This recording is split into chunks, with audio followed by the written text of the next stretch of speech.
Hello, welcome class. You are invited to take a little sneak peek on our math tutoring. So I wanted to let students know that you can have the help that you are looking for, especially in your core classes. When you are young and you are growing up, you will need certain skills. And I wanted to be the person to honestly tell you the truth that you will need math every day of your life. Every time you go into the grocery store, anytime you buy clothes, anytime you are needing to know how to air up your tire, there is math in everything. And the sooner that you understand how much you use math and need math every day on a daily basis, the easier it is when it comes to learning some of the core principles.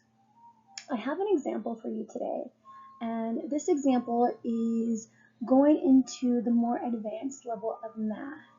Now, what I'm going to show you, you will not need every day, but you will need as you go through school. So let's go to our math example. And if you don't know, my first name is Amber. I am the lead tutor teacher for Academic Essentials, and I absolutely have this passion to help students grow, learn, and really have the ability to perform at their highest capacity when they do the work. So just a disclaimer, I don't do the work for my students. I don't do the work for my students who hire me.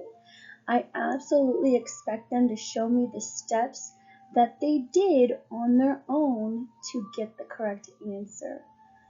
And you can ask any of my previous students if they will talk to you. I cannot guarantee that they will talk to you, but I recommend that they don't use a calculator when they need to learn steps first. They can use the calculator to check their work only after they have completed the actual assignment.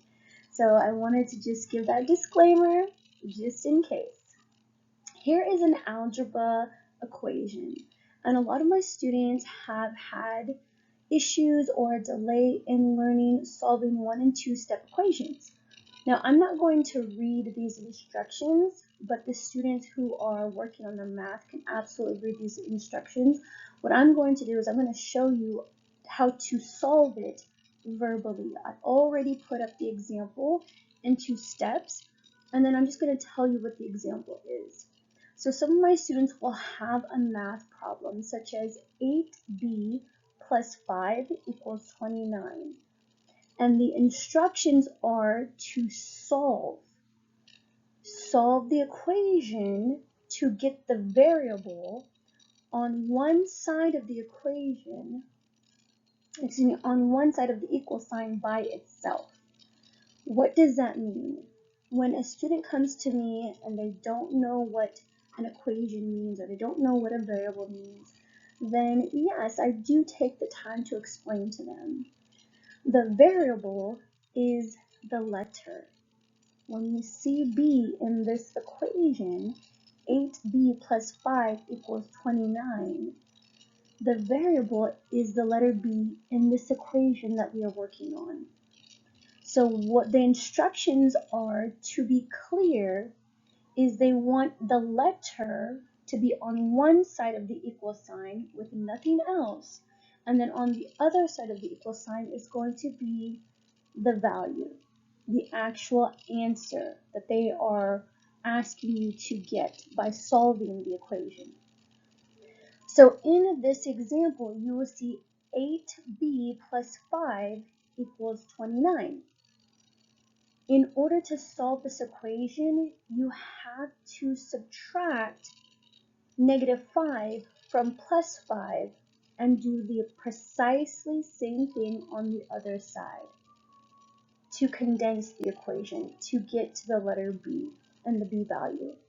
So 29 minus 5 is going to give you another answer.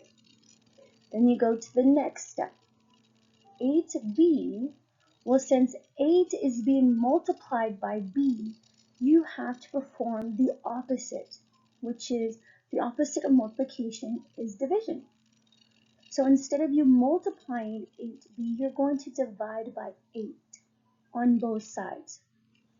So 8b divided by 8, then on the other side of the equal sign, it's going to be 24 divided by 8.